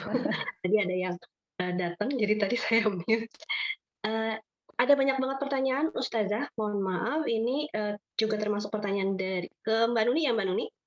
Ya, ada yang ditujukan direct message ke saya. Mungkin ada 2 atau 3 pertanyaan ini. Yang pertama saya boleh bacakan dulu ya. Ya. Yang pertama, Afwan Ustazah mau bertanya, ciri laki-laki soleh dan wanita solihah yang layak untuk menjadi calon pasangan hidup itu seperti apa? Apa saja aspek yang perlu dipertimbangkan untuk memilih pasangan yang akan sehidup sesurga? Ya, itu saja. Nanti ada pertanyaan berikutnya satu-satu mungkin ya Ustazah ya. Sebenarnya begini, kalau ciri-ciri sih kita udah memahami ya, al-mukmin, al-mukminat, ya mukmin laki-laki dan mukmin perempuan, ya al-qanitin wal qanitat, ya laki-laki yang taat dan wanita yang taat. Ini semua sudah menjadi karakteristik yang sudah langsung disebutkan oleh Allah Subhanahu wa taala. Tapi babnya sekarang kan kita kepingin pasangan kita itu menjadi pasangan untuk masuk ke dalam surga. Nah, berkaitan dengan masalah ciri yang perlu kita siapkan untuk diri kita dalam rumah tangga, itulah yang diajarkan oleh Rasulullah SAW, yaitu dengan melalui proses ta'aruf. Maksudnya apa? Dengan ta'aruf ini kita akan tahu ya kira-kira kekurangan suami saya dalam hal keimanan, kekurangan suami saya misalnya calon suami saya nanti dalam hal ketaatan dalam ibadah. Kira-kira kekurangan-kekurangan ini, nah, itulah yang akan menjadi perjuangan kita. Karena nggak akan ketemu pasangan-pasangan yang idealis seperti yang disebutkan di dalam ayat-ayat Al-Quran. Ya, yang ada adalah kita akan bermitra. Ya, dengan kekurangan-kekurangan kita, dengan keterbatasan kita, maka bismillah, ya, hidup dengan kekurangan dan kelebihan nanti dalam rumah tangga, ini akan kita lalui bersama. Ringan sama dijinjing, berat sama dipikul. Jadi saran saya, jangan melihat dari teori, ya ciri-ciri seperti ada dalam Al-Quran. Tapi persiapkan komitmen dengan ta'aruf terlebih dahulu, mengenal kekurangan dan kelebihan, bobot, bibit, bebet, dan kita akan siap asah, asih, dan asuh. Begitu apa kira-kira yang bisa saya sampaikan. Baik, mau dari Mbak Ika dulu. Selanjutnya terima kasih Ustazah. Sama-sama. Ini masih ada dua pertanyaan lagi di saya.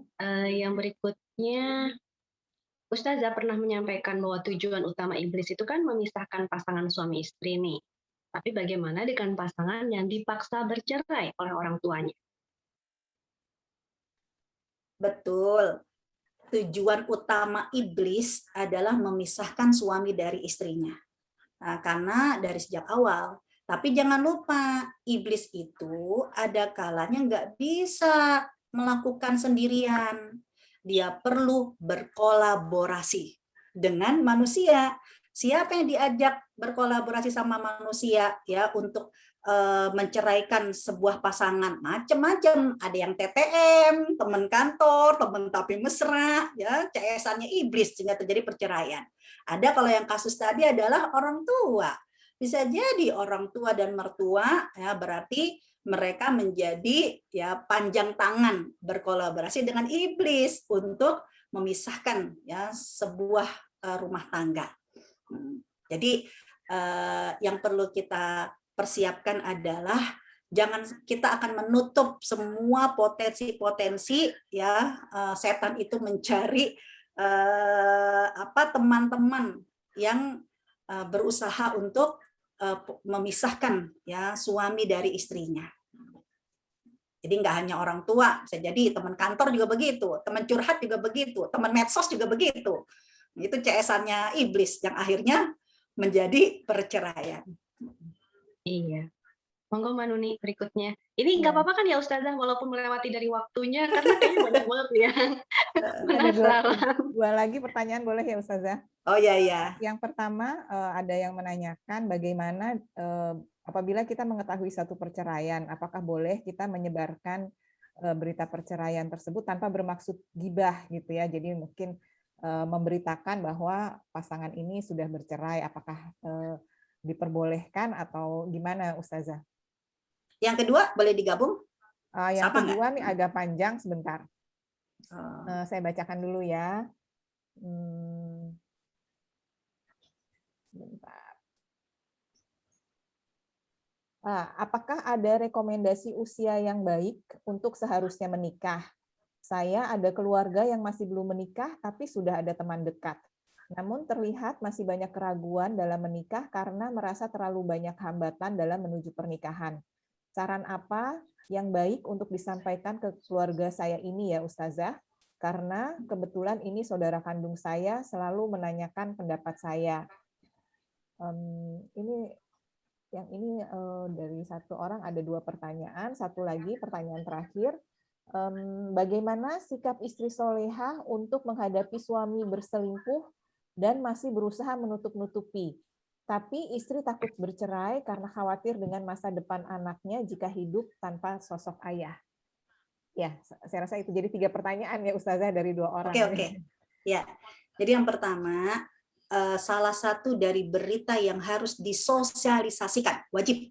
Nah, pertama adalah pernikahan. Yang kedua, perceraian. Ya, seseorang bercerai setelah masa iddah ya. Jadi setelah 3 bulan harus disosialisasikan. Ya, berarti sudah menjadi mantan suami istri. Yang nggak boleh disosialisasikan, yang nggak boleh diumbar adalah penyebab perceraian. Itu yang nggak boleh. Cuman kan di kita yang paling enak didengar penyebab perceraiannya.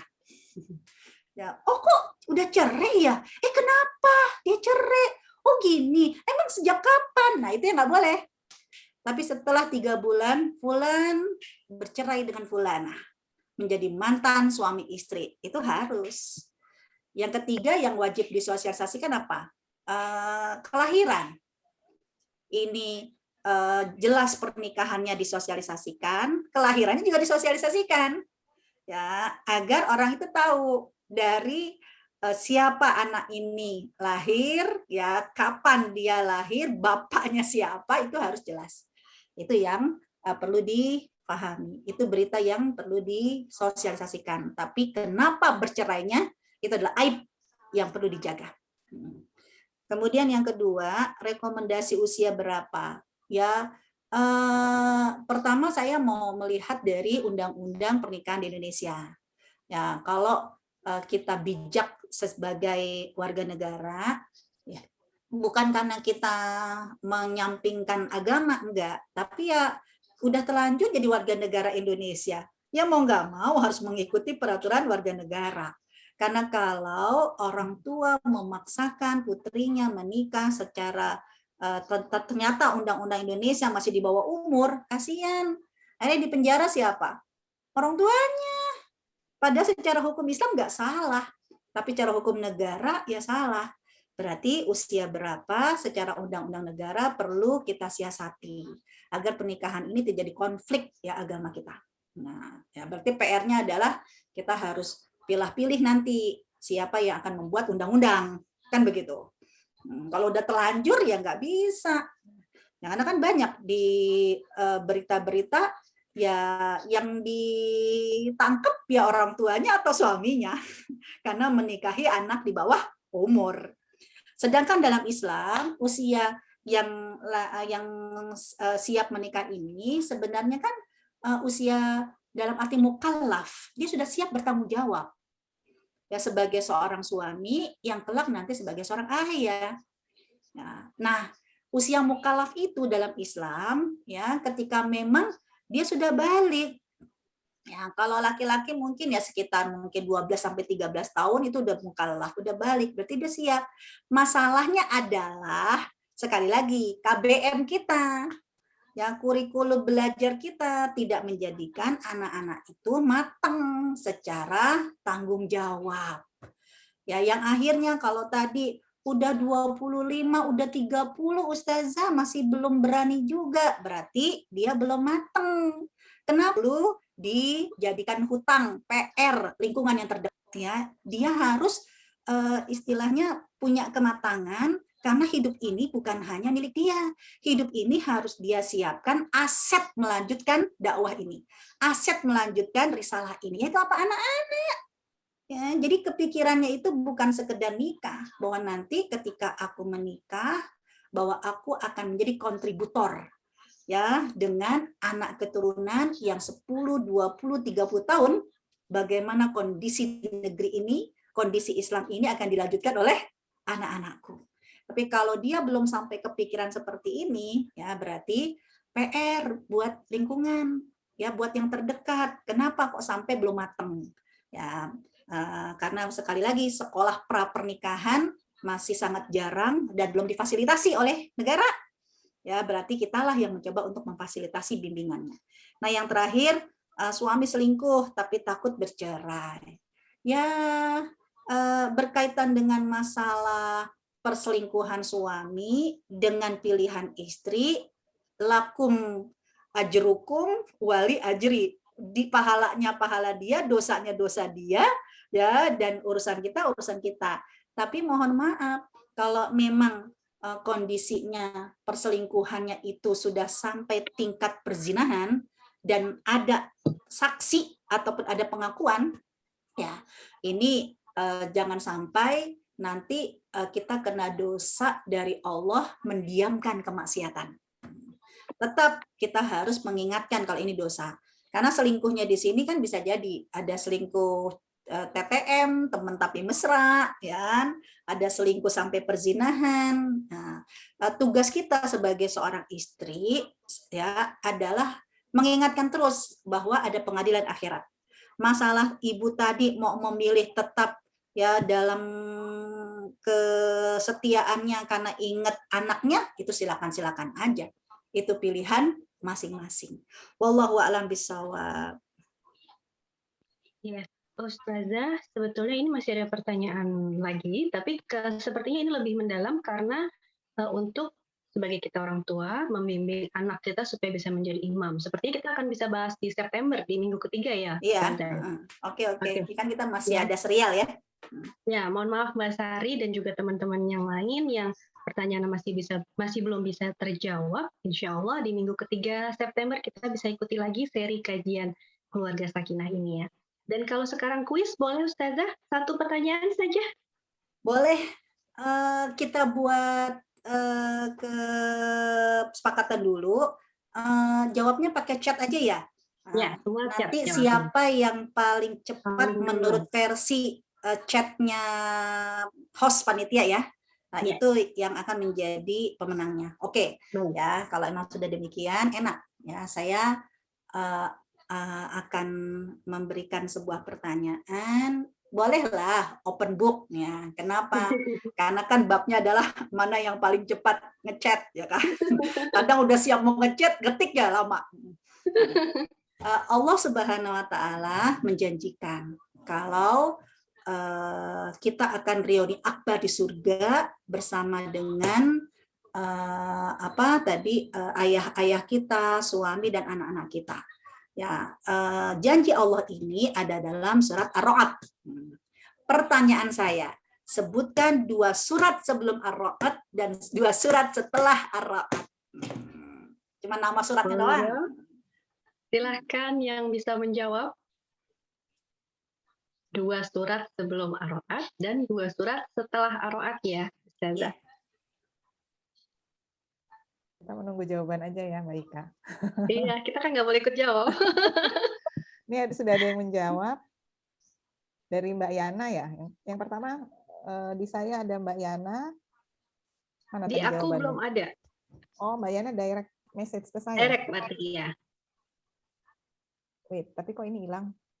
Sebentar. Mbak Yana bilang sebelumnya Hud dan Yunus, sesudahnya Ibrahim dan Hijr. Ya, Ar-Ra'd itu surat yang ke-13. Sebelumnya 11 dan 12, Hud dan Yusuf. Hud dan Yunus. Yunus 10. Kan kalau 13 berarti kan sebelumnya berapa? 11 12 kan? 11 12 ya. Oh iya. Ya. Ini 11 itu Hud, 12 itu Yusuf. Iya.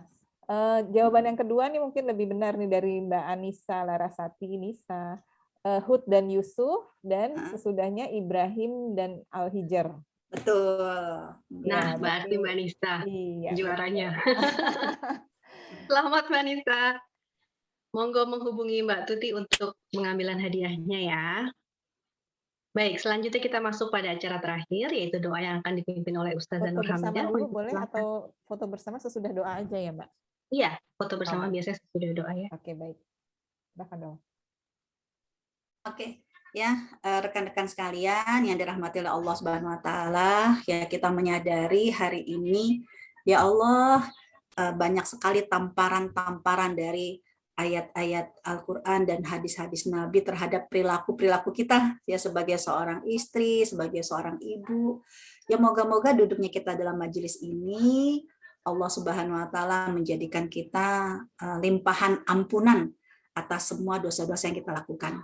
Kalau dosa kita sudah diampuni, ya berharap hati kita menjadi lunak, hati kita menjadi lebih lembut, lebih bijaksana, dan siap ya untuk menjadikan rumah tangga kita sebagai ibadah yang paling panjang, apapun kondisinya. Kita yakin Allah bersama dengan kita. Ila hadhihin niyah wa kullu niyatin salihah. Al-Fatihah. A'udzu billahi minasyaitonir rajim. Bismillahirrahmanirrahim. Alhamdulillahirabbil alamin arrahmanir rahim maliki yaumiddin. Iyyaka na'budu wa iyyaka nasta'in. Ihdinas siratal mustaqim. Siratal ladzina an'amta 'alaihim ghairil maghdubi 'alaihim waladdallin. Amin. Ya Rabbana lakal hamdu kama yanbaghi li jalali wajhikal karim wa 'azimi sultanik. Radina billahi rabba wa bil islami dina wa bi Muhammadin nabiyina wa rasulah. Ya Allah, kami berkumpul dalam majlis ilmu, dalam majlis Quran, dalam majlis zikir. Kami mohon radiyatan mardiyah, ridho-Mu ya Allah.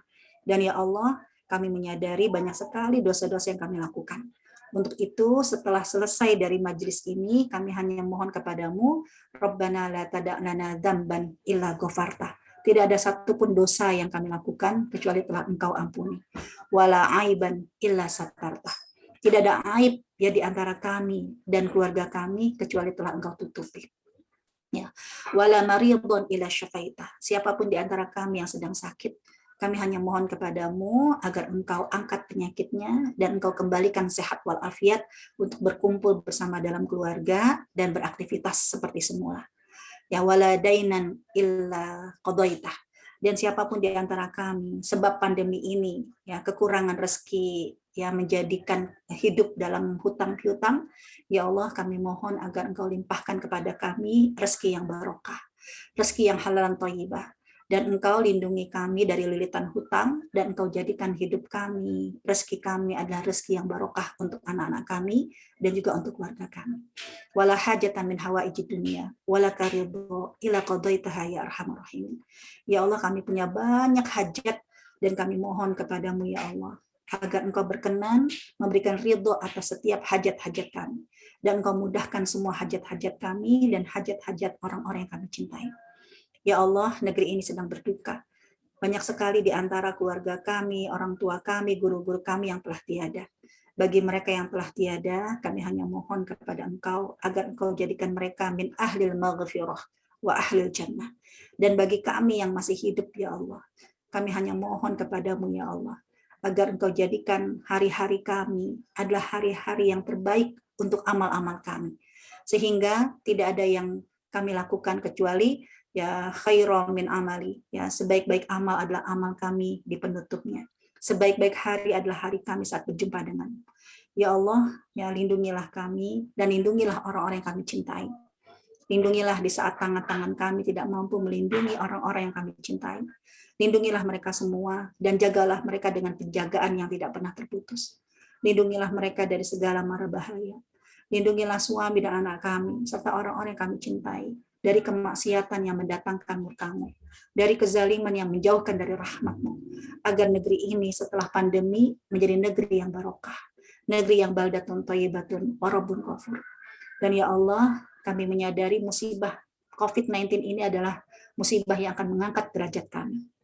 Untuk itu, ya walaupun kami yakin semua adalah kebaikan untuk kami, tapi kalau boleh kami meminta ya Allah, agar Engkau angkat negeri ini dari segala mara bahaya.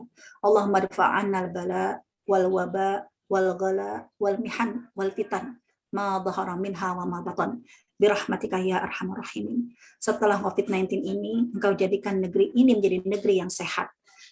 Generasi kami generasi yang kuat, generasi yang selamat, generasi yang siap mewujudkan ya, negeri yang baldatun thayyibatun wa rabbun ghafur. Rabbana taqabbal minna innaka antas samiul alim wa tub alaina innaka antat tawwabur rahim. Wa sallallahu ala sayyidina Muhammad walhamdulillahi rabbil alamin. Amin amin ya rabbal alamin. Baik, selanjutnya doa penutup majelis. Subhanakallahumma wa bihamdika asyhadu an la ilaha illa anta astaghfiruka wa atubu ilaik. Jazakallahu khairan kasiran kepada Ustazah Nur Hamidah atas ilmu dan waktunya yang telah diberikan kepada kita semua hari ini. Insya Allah sangat bermanfaat untuk kita ya. Kebenaran hanya milik Allah, kesalahan adalah dari kami pribadi. Terima kasih atas kehadiran semuanya. Semoga kita bisa berkumpul lagi pada majelis ilmu selanjutnya. Amin ya rabbal alamin. Dengan